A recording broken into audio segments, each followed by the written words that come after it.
এই হচ্ছে ভূত বাংলো। আমি যেটা শুনছি এখানে একজন টেক কেয়ার করতে একজন বাগানের লোক ছিল, উনি মেবি সুইসাইড করছিল। এই ভূত বাংলার পিছনেই একটা ওয়াচ টাওয়ার ছিল, প্রায় 1-2 তলা একটা ওয়াচ টাওয়ার ছিল।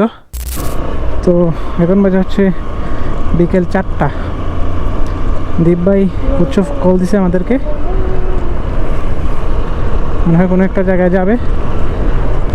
তো আমরা এখানে আসি হচ্ছে বারোরা চা বাগানের ভিতরে, সুন্দর একটা রোডে। তো আমরা যাই, ওদের সাথে মিট করি, দেখা যাক কোন জায়গায় প্ল্যান হয়। তো আজকে হচ্ছে শুক্রবার। তো নর্মালি আমরা যখন আগে সাইক্লিং করতাম, আমরা শুক্রবার বের হতাম, একসাথে সবাই বের হতাম। এখন দীপ ভাইয়েরও বাইক আছে, শুক্রবাইয়েরও বাইক আছে, আমরা বাইকে করে বের হয়েছি। এই রোডটা হচ্ছে সবচেয়ে সুন্দর শ্রীমঙ্গলের মধ্যে। দুই পাশে হচ্ছে চা বাগান, মধ্যখানে অনেক সুন্দর রোড, আবার দুই পাশে সারি সারি গাছ। চা বাগানগুলো মোটামুটি গ্রিন হয়েছে, অনেক সুন্দর। সকালবেলা এই রোডে অনেক সুন্দর একটা ফিল পাওয়া যায়, বিশেষ করে শীতের সময় কুয়াশা থাকে এই রোডে। ওই সামনের বাগানগুলোতে চা বাগানে পানি দিচ্ছে, আর ওই যে পানির পাইপ। এই ভিউগুলা অনেক সুন্দর, সচরাচর এগুলা আপনারা দেখতে পান না। ওই যে সামনে দীপ ভাই আর উৎস। আমরা এখন বারোরা চা বাগান হয়ে, ডাকচুরা চা বাগান হয়ে দেখি কই যাওয়া যায়। হচ্ছে ফিনলে চা বারোরা কারখানা, এটা ফিনলের একটা কারখানা। তো আমরা যাবো হচ্ছে মেবি ভূত বাংলো। এখানে একটা ভূত বাংলো আছে। এক এক জায়গার চা বাগানটা এক এক রকম সুন্দর, ঠিক আছে, চা বাগান তো চা বাগানই, বাট এক এক জায়গার চা বাগানটা এক এক রকম সুন্দর। ভূত বাংলো অনেক আগে গেছিলাম, 1-2 বছর আগে মনে হয় গেছিলাম, সাইকেল নিয়ে গেছিলাম। এই হচ্ছে গরম টিলা, এইটা হচ্ছে গরম টিলা।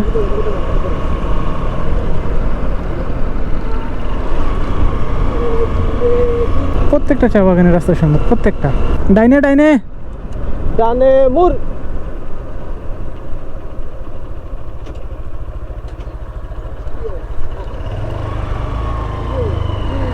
এই চলে আসছি আমরা মাটির রাস্তায়, অফ রোডে।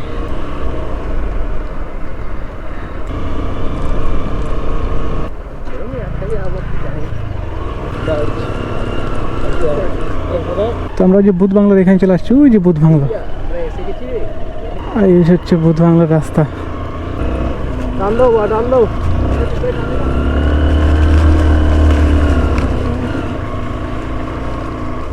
এই যে চলে আসছি ভূত বাংলা।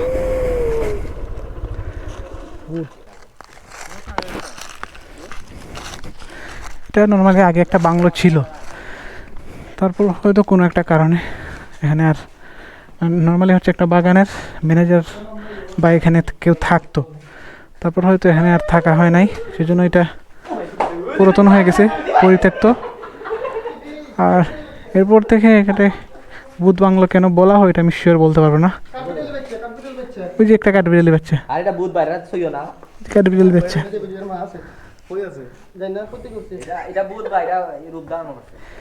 দীপ ভাই, এরা ভূত বাংলো কেন হয়েছে? এটা আসলে আমি জানি না। আমরা যখন সাইক্লিং করতাম মেবি 5 or 6 ইয়ার্স এগো, তখন থেকে আসলে আমরা এখানে আসতাম।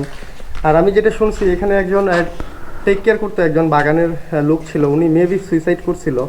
এরপর থেকে মানে সমস্ত ভারোরা বাগানের মধ্যে এই একটা বাংলো, যেটা পুরোটাই পরিত্যক্ত, বা এখানে কেউ দেখা গেছে চাকরি করতেও আসে না, যেটা শুনছি আর কি। দেখেন এখন আমরা আসছি, এখানে আর কোনো লোকজন নাই, মানে দিনের বেলা মনে হয় খুবই নির্জন, তাহলে রাতে কি হবে একবার খেয়াল করুন। হ্যাঁ ওইটাই। আর এখানে আমি কখনো একা আসি নাই, বা যারা আসবেন একা আসার দরকার নাই, 5-6 জন গ্রুপ আসলে ভালো হয়। আমরা বাগান থেকে কত ভিতরে ঢুকছি, তো আবার কেউ সাহস করবে এত রাত এখানে থাকার? হয়তো কোনো একটা কারণ ঘটছিল, তারপর এখানে মানে এটা পুরো পরিত্যক্ত করা হয়েছে, মানে কেউ থাকে না। কিন্তু এখানে উপরের ইয়েগুলো দেখেন, মানে পুরোপুরি ভাঙা। এই হচ্ছে একটা রুম, হচ্ছে ভিতরে আছে কিনা জানি না, পশু পাখি থাকতেও পারে। একটু আগে একটা কাঠবিড়ালি বাচ্চা দেখছিলাম। এসবগুলো কিন্তু ভাঙা, এই সবগুলো জিনিসগুলো ভাঙা। এখন দরজাটা লাগানো, এটা ভিতর থেকে লাগানো। এটা কি কিচেন? মেবি একটা কিচেন ছিল এখানে নাকি? হ্যাঁ, স্টোর রুমের মতো। হ্যাঁ, স্টোর রুমের মতো।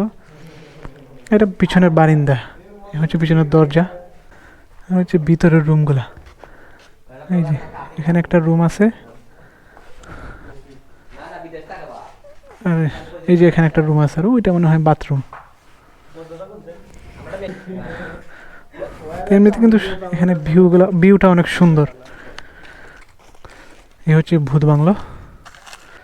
এমনিতে কিন্তু দেখেন যদি এটা মানে সুন্দর একটা বাংলো হইতো, থাকা যাইতো, তাহলে মানে অস্থির একটা জায়গা ছিল, কেউ নাই আশেপাশে, শুধু আপনি একা। অনেক সুন্দর। প্রত্যেকটা বাগানে এরকম একটা বাংলো থাকে, ম্যানেজার থাকার জন্য এরকম একটা বাংলো থাকে। এই যে হচ্ছে আমাদের বাইক, চারপাশটার ভিউ আপনাদেরকে দেখাই। চারপাশে কিন্তু চা বাগান, এই যে এই পাশে হচ্ছে চা বাগান। আচ্ছা, যে বিষয়টা, এই ভূত বাংলার পিছনেই একটা ওয়াচ টাওয়ার ছিল, প্রায় 1-2 তলা একটা ওয়াচ টাওয়ার ছিল। আচ্ছা, ওই যে সৌম্য, ও মনে হয় ওয়াচ টাওয়ারটা দেখছে, মানে ওয়াচ টাওয়ারটার বিবরণ দাও, কতটুকু উঁচু বা কীরকম ভিউ। ওয়াচ টাওয়ারটা হইলো গিয়া তোমার একদম টিলার মাঝখানো আছে আর কি, মানে তুমি যখন উপরে উঠে বইবে ওয়াচ টাওয়ারের, তোমার নিচে সাইডের দিকে লেক। কত তলা আছিল এটা? ওয়াচ টাওয়ার 3 তলা 3 তলা হইব। বাট মেইন কথা হইলো কি, জমি সাইডের দিকে টিলা, তোমার মাঝখানে টিলাটা, সাইডের দিকে তোমার লেক। তুমি আসো মাঝখানো, তোমার সাইডের দিকে লেক, তারপরে আবার টিলা। তো যখন তুমি মাঝখানে বইবে, সাইডের দিকে একটা বাতাস লাগবো, আর তুমি উপর থেকে লেকটা দেখতে পারবা। একটা অস্থির একটা ভিউ। এটা আপনারা মানে মানে ইমেজিন করতে পারলে আপনারা মানে ভিউটা বুঝতে পারবেন কীরকম ছিল। আমরা ওইখানে যাব, যেখানে ওয়াচটাটা ছিল এখানে আমরা যাব, একটু পরে এটা শেষ করে আমরা ওইখানে যাব। তো আমরা এখন ওই যে বুধ বাংলা ক্রস করে একটু ভিতরে যাব, হচ্ছে বুধ বাংলা। পাশে ওই দিকে হচ্ছে পানির ট্যাঙ্কের জায়গা। আর এটা কি, এটা জানি না, একটা ঘর ছিল হয়তো।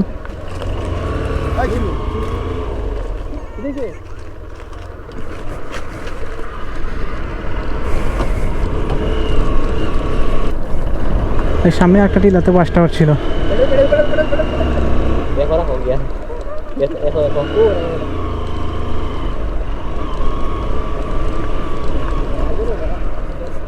সুন্দর একটা জায়গা, সকালবেলা আসলে আরো সুন্দর লাগতো।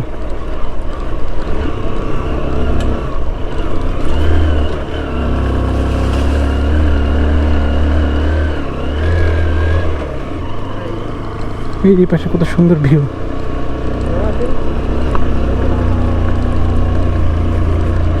এই যে চলে আসছি ওয়াচ টাওয়ার, এইখানে ওয়াচ টাওয়ার ছিল। এই পাশের ভিউটা দেখেন, অস্থির একটা ভিউ। এখানে ওয়াচ টাওয়ারটা ছিল উঁচু জায়গাতে। আর পাশের ভিউটা আপনাদেরকে দেখাই। এই যে ভিউ, বৃষ্টি যখন পড়বে তখন এইগুলো হচ্ছে পুরো মানে পানিতে ডুবে যাবে, একটা লেকের মতো লাগবে। আর চারপাশে হচ্ছে টিলা, এখানেও টিলা, আর চারপাশে হচ্ছে লেকের মতো। অনেক সুন্দর একটা প্লেস। এই যে চা পাতা, এই যে সবচেয়ে খারাপ একটা জিনিস, এই যে এখানে দেখেন খাবারের প্যাকেট। হ্যাঁ, এখানে কেউ আইসা ইফতারি করছে, এই যে এখানে কেউ এসে ইফতারি করছে, আর এখানে প্যাকেটগুলো ফেলে চলে গেছে। কারণ এই যে সেজন্য জায়গাগুলো নষ্ট। এত ভিতরে আইসা আপনি ইফতারি করতে পারলেন, বাট প্যাকেটগুলো নিতে পারলেন না। সারাদিন কষ্ট করলেন, আল্লাহকে খুশি করার জন্য সারাদিন কষ্ট করে আপনি রোজা রাখলেন, দেখা গেছে আল্লাহর এত সুন্দর একটা সৃষ্টি আপনি নষ্ট করে চলে গেলেন। আপনি কি মনে করেন আল্লাহর সন্তুষ্টি লাভ করতে পারছেন? আপনি এরকম করা ঠিক না।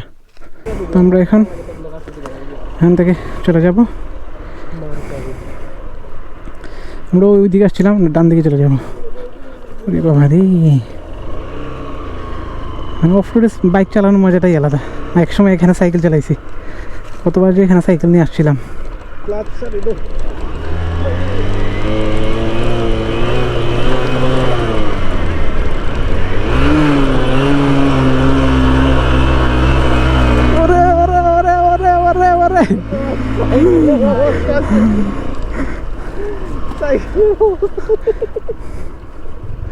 অস্থির একটা ভিউ, অস্থির সেই এদিকে হয়ে যাবো দেখো। তো আমরা এখন এখান থেকে বের হয়ে যাব। তো আশা করি আপনাদের ভিডিওটা ভালো লাগছে। দেখা হবে পরবর্তী কোনো ভিডিওতে। আল্লাহ হাফেজ।